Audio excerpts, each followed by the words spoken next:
เบียร์ไลน์ก็ติดตามไปแน่ที่พาไปเบิ่งวิวพัทยาเป็นยังไง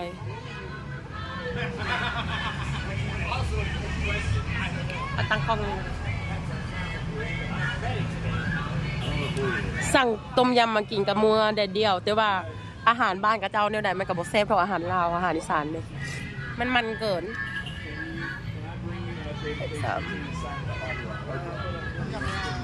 โอ้จานน่ารักจังเลยอะต้มยำ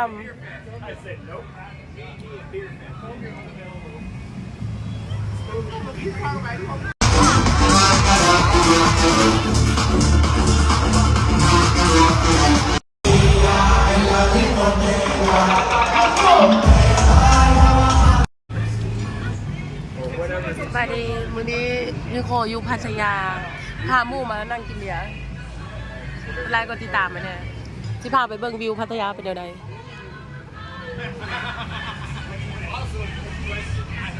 ตั้งกล้องสั่งต้มยำมากินกับมัวแดดเดียวแต่ว่าอาหารบ้านกับเจ้าเนี่ยใดมันกับบแซ่บเท่าอาหารลาวอาหารอีสานเลยมันเกิน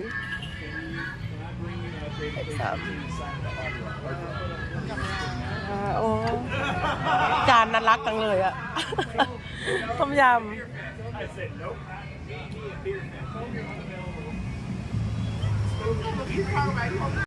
ดีมือดีนี่โฮมาตลาดพัทยาเดี๋ยวสิพาไปเบิ่งวิวตลาดคอยบัวขาวคุณไลค์กดติดตามแม่เด้อเบิ่งพักอยู่บ้านกับเจ้ามันกระทึกเลยทึกก่อนอยู่ลาวอีกจริงๆแม่คะอันนี้มักเพชรดิบมีอ่ะเด้อผักโฮมเสริม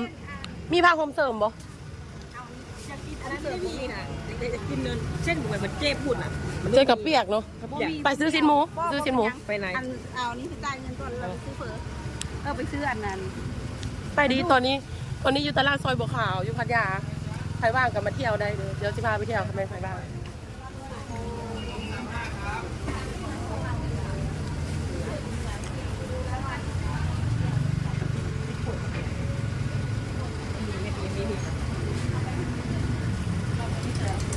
รถตุกอยู่บ้านกับเจ้าถึกเลยอยู่ลาวแพง10 บาทไปบ้านไก่กับ10 บาท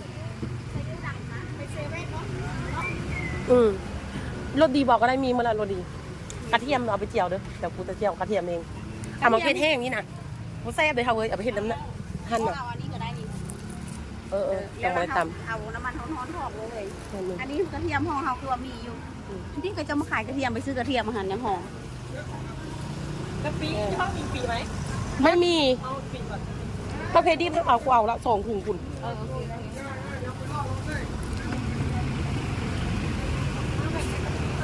ซูจิไปเซเว่นเหรอปะไปข้างไปเซเว่นอันนั้นมึงเบิ่งบักหันเอาคนมาเทบักใส่เสื้อดำเหรออันนะจะข้ามกันหรอขายยังไงคะกระเทียมไล่ก็ติดตามให้เด้อก็ต้องไม่เอาเยอะเอาเป็นหัว2 หัวได้ไงเอานิดหน่อยนะเอา50 บาท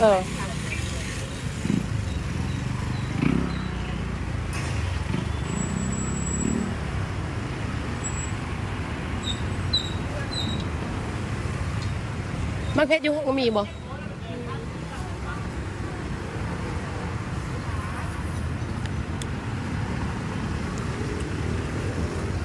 ตลาดบัวขาวเมืองพัทยา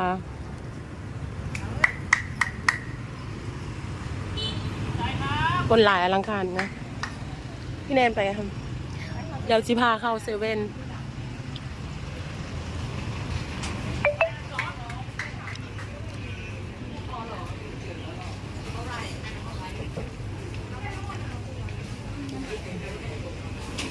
พี่แนนอยู่ไหน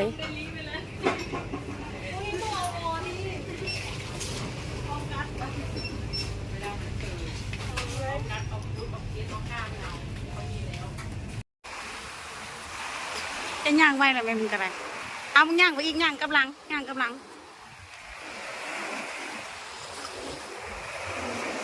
มึงบ่ต้องแนมกล้องมึงย่างไปเรื่อยๆเลยแล้วมึงละหันหน้ามาให้มึงคล้ายๆอาหารน่ะ คนแรกก็ติดตาม จะย่างไปก่อนกูไหมกูสิให้เห็นด้านหน้านำนะนะครับโอเคมันย่างมาเรื่อยๆแล้วเราก็ให้เห็นด้านหน้านำ คนแรกก็ติดตามแผ่นเด้อมื้อนี้นิโคมาที่เอาห้าจอมเทียน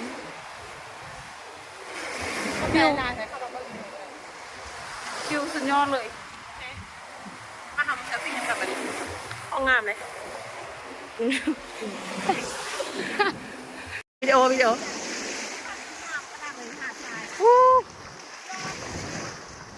ป่างนะครับถ่ายหนังค่ะ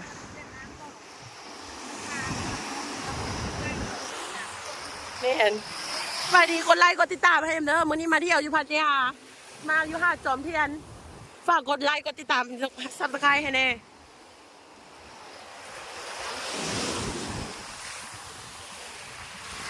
เอาโอเคแต่จะส่งให้สบายดีมื้อนี้อยู่พัทยาอยู่หาดจอมเทียนกดไลค์กดติดตามให้เด้อมาอีกรอบนึงอ่ะเอาวิดีโออันนี้เอ้ยมาเที่ยวกับเอ้ยมื้อนี้โอเค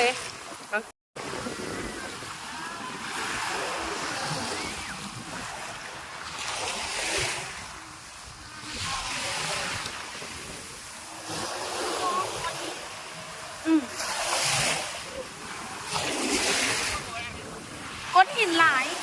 เบาเจ็บตีนนะสุดยอดเลยวิวมือนี่นะก้อนหินมีแต่ก้อนใหญ่ๆ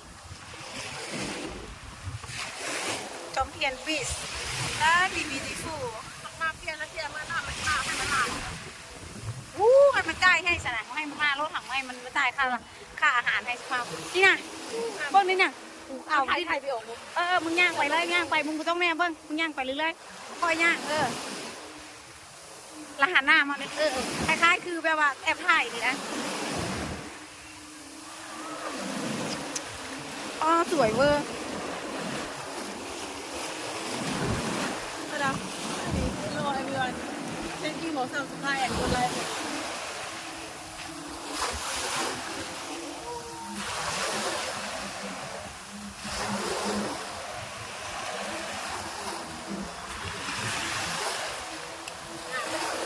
ลงซองกู ไปก่อนไปมองนะมันจะมือเยอะตีนเนี่ยมึงสาดตาย สวยปะงามเลย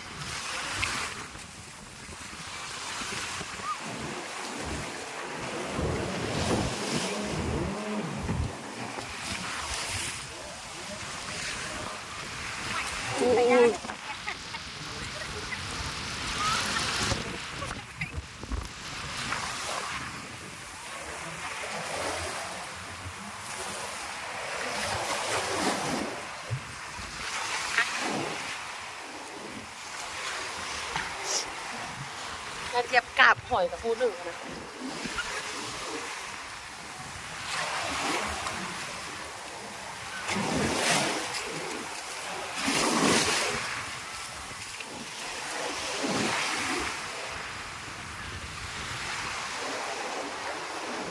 ตั้งผมมีคนนะฮันอาลีแล้วก็ดำไม่มีเลยอ่ะเอ้ยนั่งไงใส่แว่นแต่มากับเมีย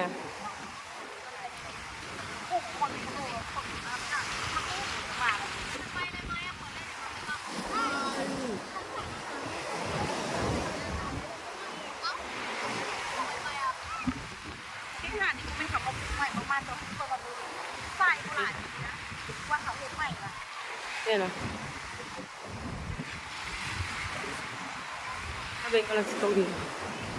คนหลายอยู่เลยนะหัวบอกในวันมันไกลเลยเขาข้านไปเลยคัน ก็มันใช้คนโบราณ แม่ตอนแรกบุไรท่าข้ามก็อย่างตอนแรกเขามานั่งกันเลย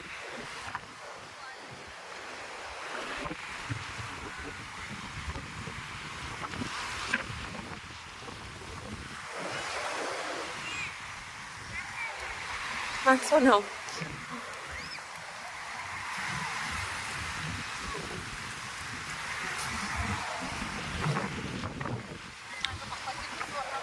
เอ๊ะ ส่วน ซูมาตลอดเนาะ ก็มาเป็นเกือบ10 รอบก่อนมันรอบสุดท้ายนะ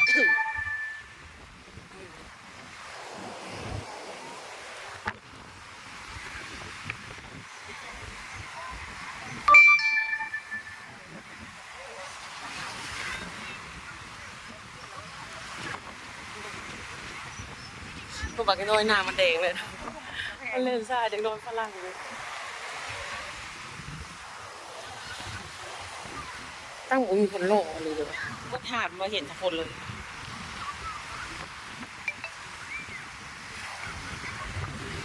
ร้านก็ติดตามให้มันเด้อวันนี้มาเที่ยวอยู่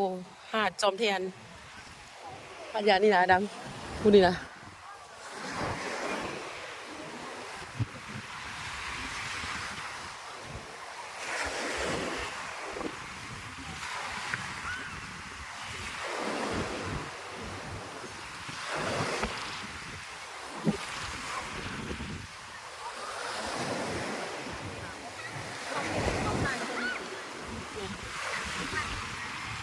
ให้เดินกลับไปต่อหรอโอ้นุกมันบ่มีหน้าตื่นเต้นละบ่มีหน้าตาว่าหน้าตื่นเต้นนะ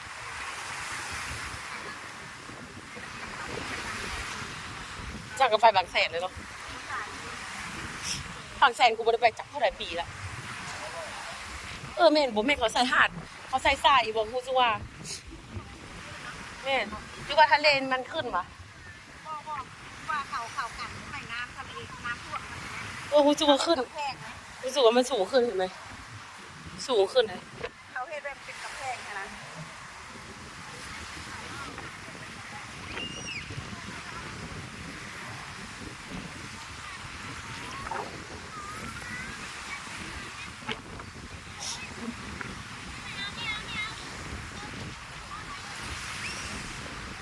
5 นาทีอะมาวิดีโอสั้นโอ้เฟก4 นาทีฉันรู้ว่าซูมาหาห้องหรือว่าซูมาตีเดียดำบอกว่าเมื่อเราไปเบ้มองหันมองเทียนก็บีบเอานะ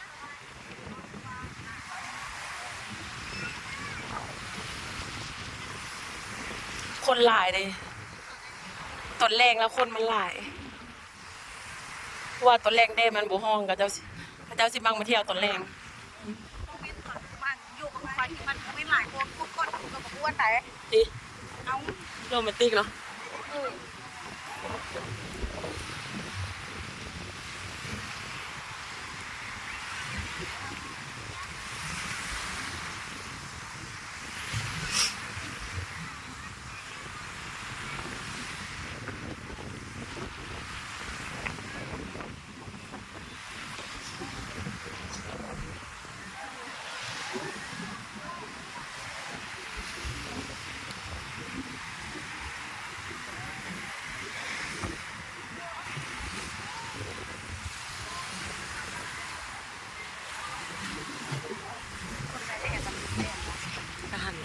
ค่าแดงเขาบอกถือว่าโลดหรอกถือว่าไปตำเบิ่งเน่กลายไปเป็นเลี้ยวหรือตายแทบมียอมไปทางใดกันแล้วก็เลี้ยวไปไหนโอ้ยว่าถ้ามันมีคนโลดม่วนไหนเนาะเงามันคืนนะครับถึงแม้ว่าเสียหันกระยานะมันคืออ้าวนี่กันอันนั้นมันเต็มแม่น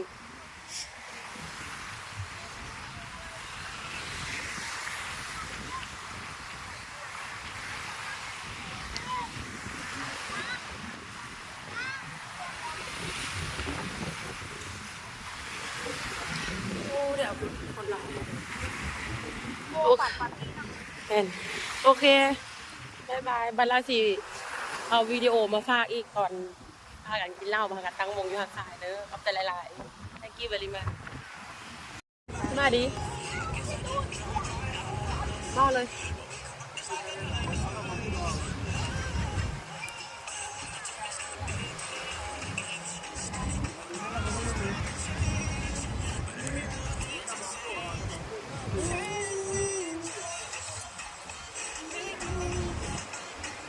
นี่นะคุณแม่เนี่ยมันก็มานั่งคิวโต๊ะตอนนี้เนาะ มากขนาดเลยบรรยากาศเลยนะคะ ฮะ มากขนาดเลยบรรยากาศเลย มากับหมู่มากับ แรกมากสิเก็บเลยนี่ค่ะ อ้าว มีเงินแล้ว สวัสดีค่ะ แม่คอมาเที่ยวมาเห็นนั่นเอง พี่จอมเทียนบีดนะคะ วันนี้มากับน้องสาวค่ะวันนี้มากินส้มตำค่ะยำส้มตำนะคะตำสะท้อนแล้วก็ตำแก้ว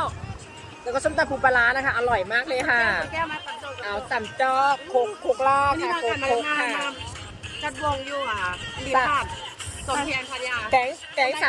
ามแซ่บเรียกแกงสามสาว ได้ถามซ่า สามแซ่บพี่สไตล์เออ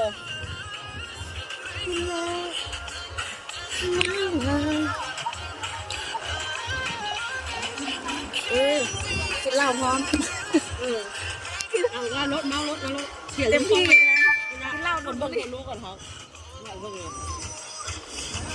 ให้เรากลุ่มไปตัดโต้เขากันเขาดูรถ ฟิวใจสุดยอดเลยมัน ไอ้จนแก้วเด้อ มา เดี๋ยวคนทำงาน มากินเหล้าน้ำกันมาเที่ยวหาดจมเทียน ตัวหมดเขาก็ได้สิ ฝากกดไลค์กดติดตาม แก่แล้ว ไหวไหมจ๊ะเพื่อนสาวอยู่โอเค โอเคค่ะฉันเหมือนใครมะ งามงามโอ้ย เพลงเขา เจียวไอ้เบิ้งต่ำบักโต้งกับเจ้าต่ำเซฟขนาดเลย โอ้ย มึงจะยอดสิ หยดขาแล้วหอย วิวแบบดูเหมือนเลยนะ ไอ้เงี้ย สายปาร์ตี้ได้ทุกที่ว่าจะเป็นต้องเอา วิวดีเลยเจ้าวิวบรรยากาศกับเจ้าดี เอาโซ่ให้เจ้าไหม สวยฮอนอยู่แต่ว่าตอนแรงมาแล้วมันเริ่มเย็นเล่นนึง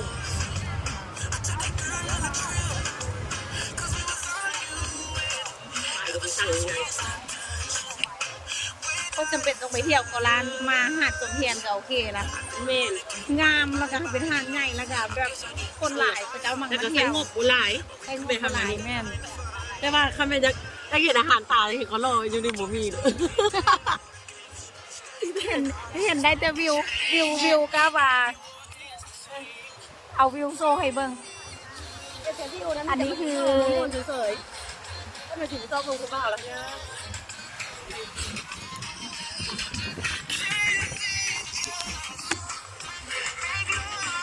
วิวกับสายปาร์ตี้อยากปาร์ตี้หรอมาเจอกัน มันมือมันคืออะไรเพื่อนแบบนี้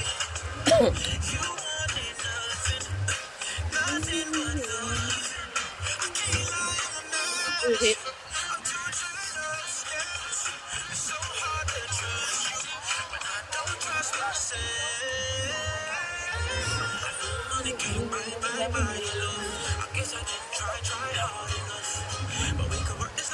หัวกูก่อนกับผู้ชายเดี๋ยวก่อนผู้ชายไทย แต่วิวมันงามเลยบนคนน้ำปั่นสงกรารเนาะว้าว โอเคก็ใจหลาย นี่นั่นถ่ายรูป ๆเดี๋ยวสิมาต่อ ถ่ายรูปดีนะงามมากเลยบรรยากาศดีมากมากเลยวิว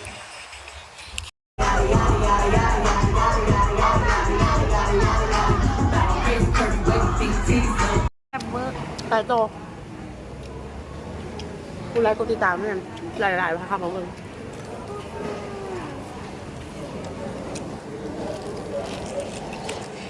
เป็นน้ำคนอีกคนนี้ แกงเห็ดนี่จะเนี่ยแซ่บคือข้าวถึงสั้นเลย เย้ง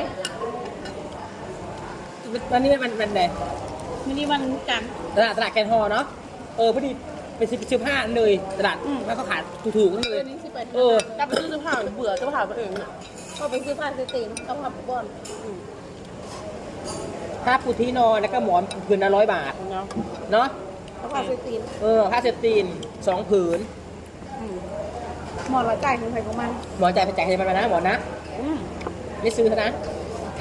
ข้าวเข้ามาก่อนพวกเราก็ไม่ค่อยนอนอยู่แล้วถึงถือว่าจะโก ไม่หมอนเนี่ยก็ต้องซื้ออยู่แล้วนะ เอาหมอนใหญ่กัน จะเอาหมอน ใครชอบยังไงซื้อเลยค่ะของใครของ หมอนโรงแรมไม่ให้ว่ามันเป็นเนาะดื้อออกหมดเลยนะดื้อออกหมดเลยหมอนเมนดื้อออกหมด เนาะ มันเขาไปให้เรา รายเดือนเลย เป็นรายเดือน ถ้าเดือน เดือน10,500 ปลาครับคุณข้าว พวกทางมันอย่าง รีสุดไปหาอะไรกัน เจ๊กับบอลท่านนั้นสิมายุ่ง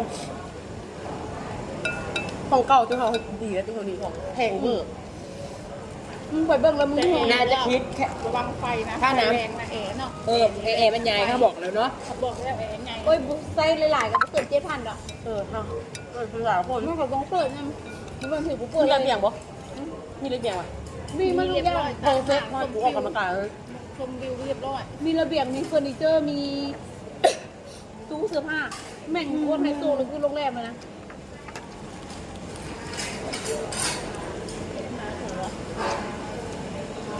เก็ต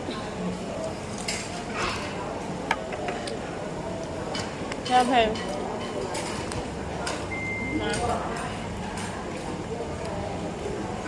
ก็แบบมือนี้มันเผ็ดเนาะมือเนี่ย มึงมีตังค์20เกิดแค่แล้วฮะ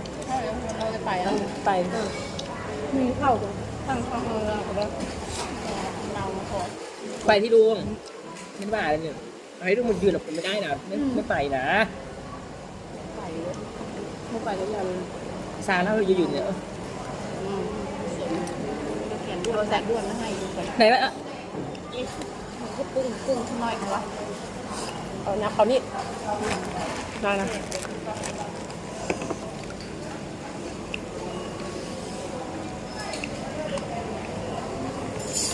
นด้วนให้เลยเขียนด้วนให้ ดูสิมึงดู มันก็ชื่อเราขาวคุณขาดขา กินเราคาหามไผ่เด็ดขาดถ้าเห็นเราขาวจะให้ อย่าไปให้เด็ดขาดถ้าคนกินเราขาวเนี่ยอย่าไปให้ดู จะ นะ มีรถเข็นไหมเขียนด้วนขาด้วนอ่ะที่ให้ใส่แบบให้ใส่เลย บางคนไปกินเอาไปกินเหล้า คนพิการ ช่วย เป็นคนปกติ คือเรา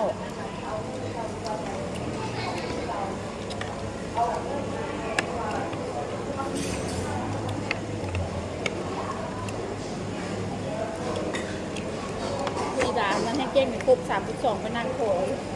ครบ32ถ้าใครเขาอย่าไปพูดจะไม่ได้ดูถูกรังแกคนนะถ้าใครครบ32คนอ่ะถอยเลยนะอย่าให้เด็ดขาดเขารู้รวยกว่าเราอีกจ้าบอกไว้เลยนะบางคนขอทานด้วยขับรถเบน ผม ซ์ สั่งที่ส่งกับผมอยากให้เขา ขับรถมานะจ๊ะขับรถเก๋งมานะคะ ขอทานนะคะเห็นเต็มแล้วค่ะ เออ เปลี่ยนด้วนขาด้วน แล้วบางคนเป็นนักสืบเลย นักสืบด้วยนะบางคนอ่ะ สืบเลยเขา เป็นเด็กตำรวจเด็กตำรวจเนาะ ผักแดง แกง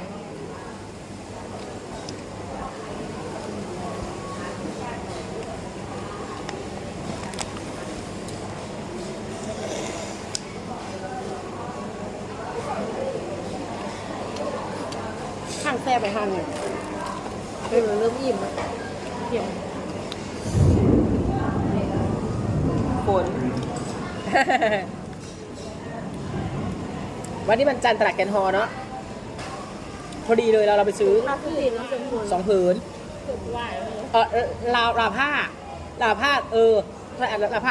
ถึงไม่แปลก คนเดียวใจแล้วเรามาหั่นกันบวกค่าห้องค่าคันค่านี้เนาะมันยังง่ายเนาะ ผู้ปกครองเขาจะว่าไง บางไงมอนใครมอนมาหมอนหญิงเนาะ ถ้าเข้าห้องอ่ะ มอนใครมอนมันแล้วก็ผ้า ค่าห้องค่าคมของรวมทั้งหมดเท่าไหร่จะจ่ายไปทั้งติ๊บวินพร้อมแล้วเขาสิบวกเขา9,500เลย ค่ามอไซค์ของขจายเนาะ ค่ามูไซอ่ะ 200ขจายคนละ100 ค่า หัวใจ บอลค่าคนนั้นคนละร้อยคนละร้อย คนละ100 อันนี้ออกคนร้อยแต่ว่าอันค่ารถทันเอื้อรวมทั้งเงิน500ค่ารถทันเอื้อออก300อันนี้ออกอัน60 เออ 360อันค่า เออ ส่งแถว โอ้ยาก รวมหมด560 เออ จบ นี่ไงจบข่าว ประมาณหมื่นกับ60 บาท เออ แล้วมาหาร4บาทจบตัวข้าวอันของทรายเราซื้อไผ่ซื้อมัน แม่มันจะกล้วยหอมใครอยากได้อย่างคือ แม่ซื้อจำหักแล้ว แล้วมีของไทย แล้วมันมาเคลียร์ให้ไอ้ใกล้เลยกินข้าวอีกมาเคลียร์ตอนนี้เลยเพราะว่าเสียเงินไปเข้าธนาคาร บ้าเงินกันอยู่ห้องยูนี่มี2,000นึง อย่าฟ้าวก่อน กระเป๋าก ระเป๋าอะไร แต่ชมพู อยู่กับเป๋ามัน กระเป๋านี้สิไปตลาด ไปตลาดเหมือนกันดิเหมือนกันดิ ไปซื้อแล้วเงินเข้าบัญชีเลยนะ เออ มันนะฮะไม่แต่ก็ต้องไปเอาที่ห้องยูนี่มี2,000นึง เมื่อไม่ใช่ไปเอาก็ได้ ไม่ไปตลาดก็รวมกันเบื่อเสื้อผ้าตัวเองอ่ะ คนละ2,500ตุกเลยสีนาน กินไว้กับหมูปิ้งแซ่บไหม คนละ2,500 2 4 6 แต่ 8เกินอีกคนละ2,400มัน 11,000เลย 11,000เนาะ 11,000เนาะ ผู้ใดจ่ายไปก็หักออก หักออกเอาให้แกคืน พันของเจ้าหันจ่ายไปจากร้อย 500นะรวมกัน2 คน500เนี่ย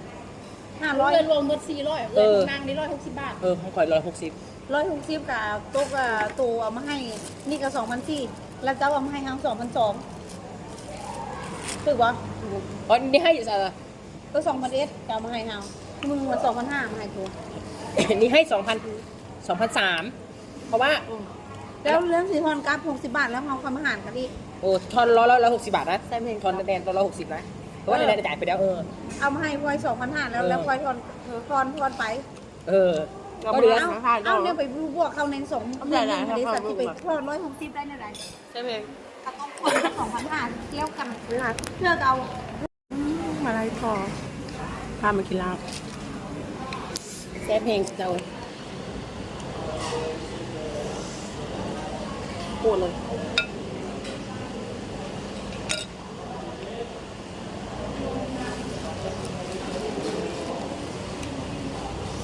ผัดมะเขือนี่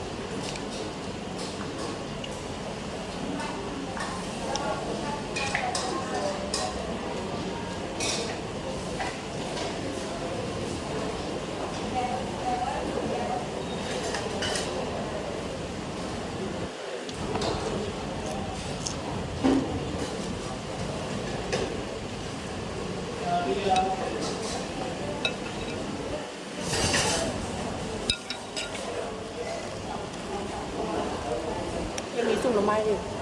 อาหารมาบ่ทันได้สุก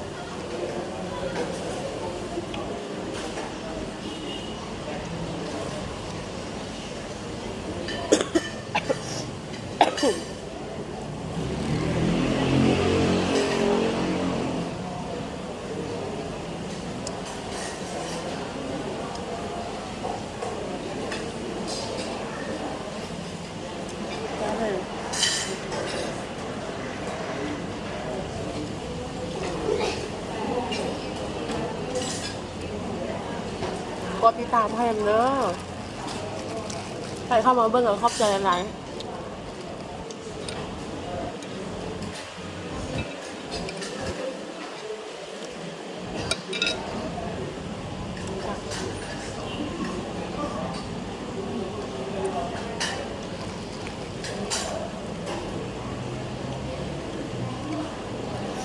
เบิ่งเจ้าลาบกับปีหมู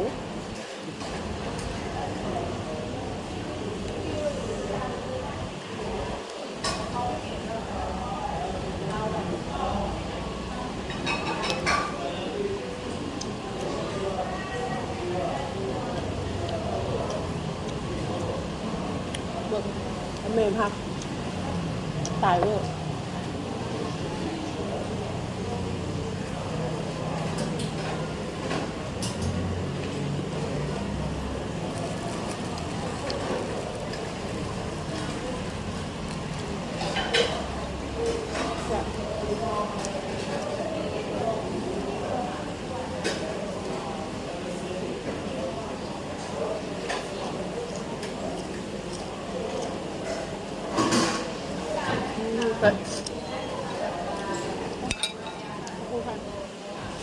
ซุปหน่อไม้กำลังห้องหมูมากินน้ำคุณหน่อไม้จะเซฟอะไรเลยท่านี้อาหารก็จะเซฟ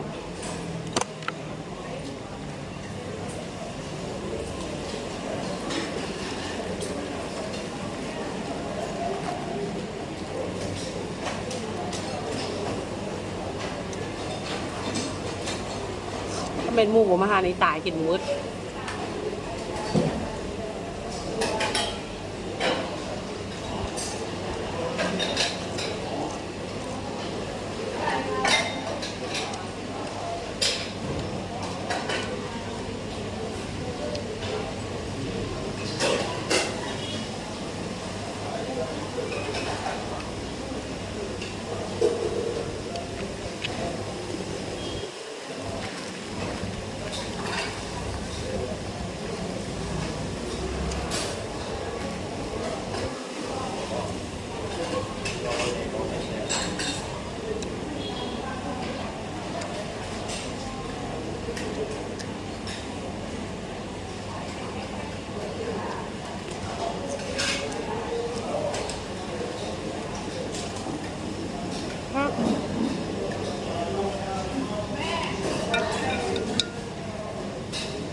นในนี้แซ่บเลยกับจะปิ้ง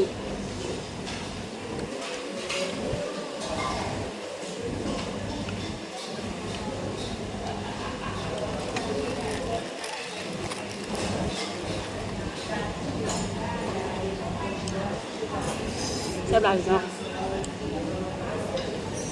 สิ่งตัวลงมาเลยโอ้ค่ะพวกมาแล้วพวกเกือบตายมาหมูมา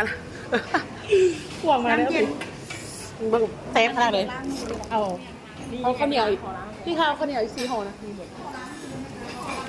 พวกมาแล้วคุณไหนฮะไลฟ์โซนลง YouTube โอ้เพชรคุณแม่ไปดิกดไลค์กดติดตามให้เด้อมื้อนี้มากินข้าวแซ่บขนาดเลยอาหารเรา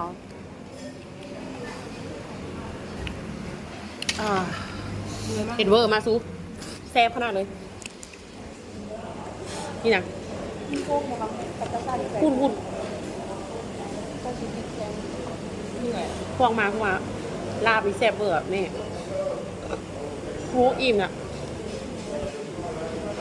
เนี่ย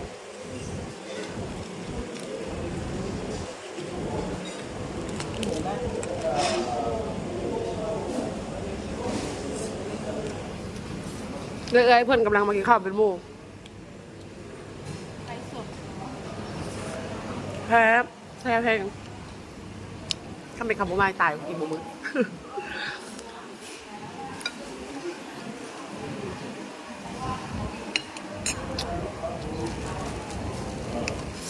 สุปนมไหมกับเจ้าแซ่บดีนะทานเนี่ยมั่งมากินขนาดเลยทาน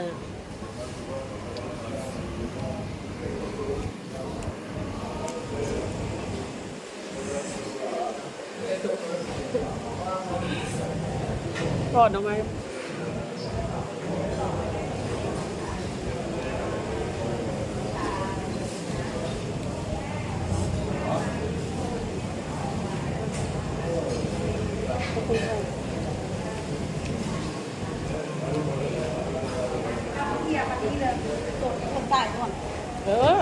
ย่างก็ได้ผมเป็นยังขนาดห้องไม่ก่อน เอาไว้แบบนี้ไงผู้รวมค่ามาจำรวมอันค่ามาจำทางกันค่าห้องเดือนละ4,500แล้วค่ามาจำเดือนนึงประมาณ4,000 ถึง 9,500ห้องกับหรูนึง กินลาบโคแซ่บเลยคืออยู่บ้านเขาเลยนะ จะนอนแล้วเอาใจแยกไปกอบมันนะไม่ยังที่หนึ่ง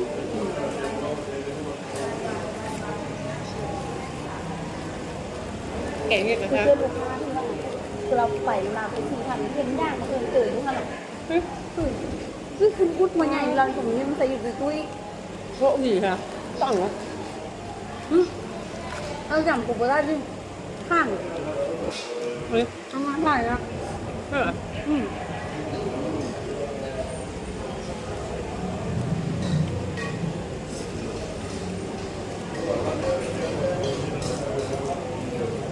แกงเห็ดกับเราแซ่บอร่อยทานนี่ค่ะซีนดับคาบูเฟ่อยู่กับจานนะเป็นคุณแม่ดูจะแม่ผักอยู่จะแม่ผักที่ดีจะแม่ผักกำลังถูกหัวไม่ต้องตกใจเหนื่อยแห้งหัว สั่งหลายพวก เหนื่อยลายเหนื่อยอีก แม่โทษซับคนไปสิไปเอาไปเนาะ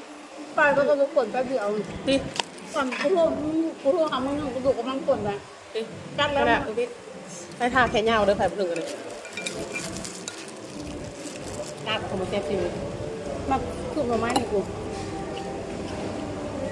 แซ่เมื่อวานนี้ก็ได้เหรอประตูจอพี่เนมกินตลอดร้านโปรดร้านโปรดิโคมาทีไรผักเต็มแล้วผักเต็มเลยมาที่ไรไปกินทานนี่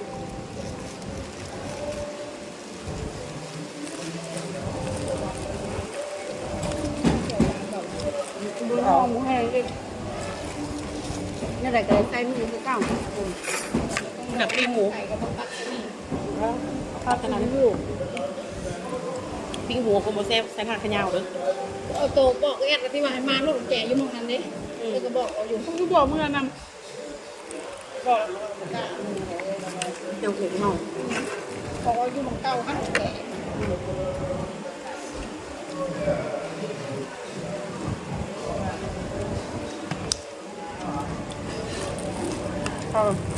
ลาวคือลาวหมูลาว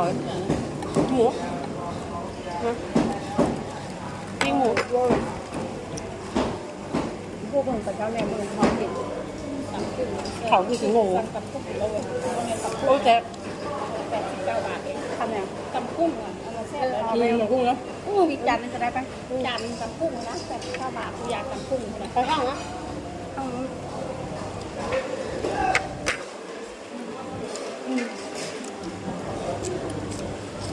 เยอะมากได้แห้ง ทุกวันที่3จ่ายเงินค่าห้องนี่คือกับสิราคา ตำกุ้งค่ะตำกุ้งจาน ห้องพวกแม่ค่ะ ซุปหน่อไม้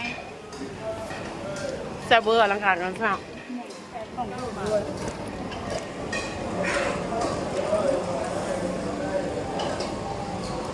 ทานหมูเค็ม อร่อย นี่แหละทานที่กูพามูดิ่งเมือน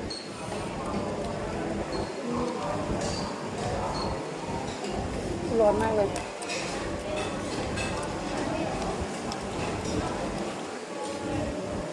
ซุปหน่อไม้นี่แซ่บมากเลยมันผสม ลา นะ วค่ะ มันถึงซุปหน่อไม้ แกงให้กับผ้ามันขึ้น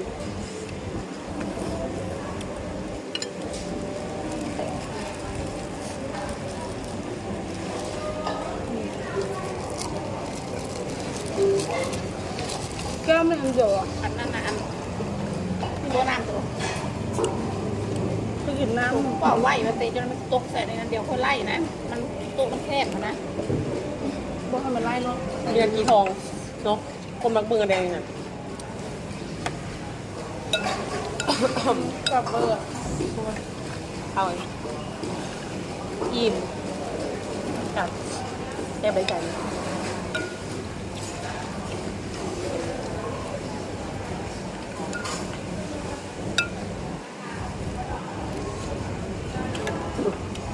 นี่กูไปคนน้องของเก่าเขาว่าน้องเขาออกกันหมดเลยนะกูว่าอ้าวเดี๋ยวกูขึ้นไปสัก3 คืนทัวร์ค่ะพี่เนยนะ ผู้หญิงบอก เจ้าบ่าวเจ้าจัดดีมันไม่ได้ว่าหนูจะ ก็อะไรอย่างเขาบอกเลย ดีค่ะลูกเรื่องเงินทำใจ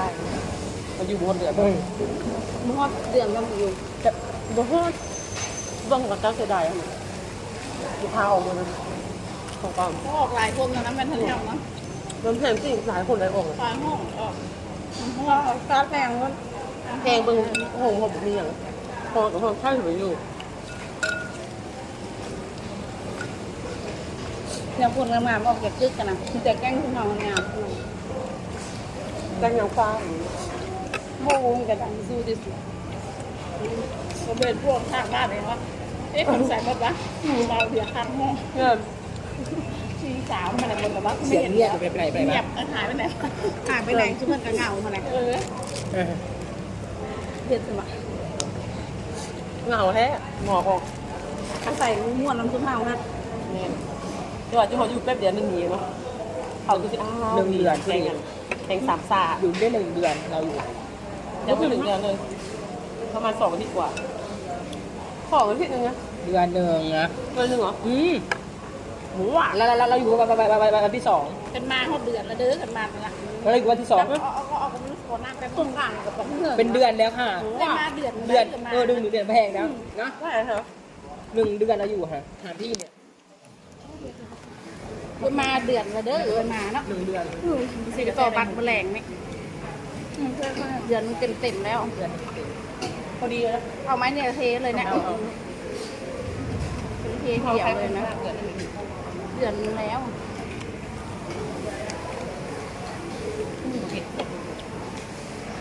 เขาถูสับใส่ถุง อ๋อนี่นะคะจริงอย่ามันเปื้อน ไปในมือนี้มากินลาบอยุพัทยาสั่งอาหารหลายขนาดเลยแต่ว่ากำลังโทรให้หมูมากินเป็นหมูกดไลค์กดติดตามเลยเนอะ พาไปกินข้าวพี่ตาแซ่บขนาดเลยลาบคืออยู่บ้านเขาเลยลาบ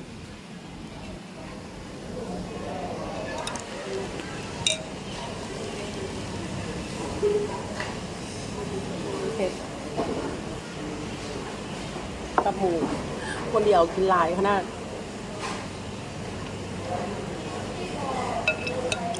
แกงเผ็ดแซ่บหลายมาเก็ต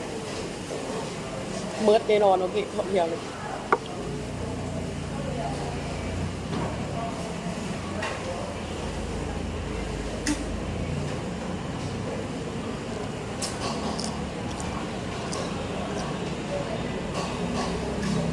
เสือกันบางอยู่เขาเอาว่ะ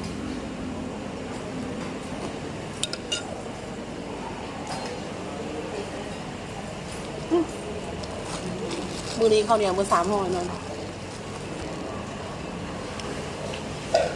มากินลาบมันเถอะสุดยอดเมื่อวานนี้บริกินข้าวจนเส้นเมื่อวานนี้บริกินข้าว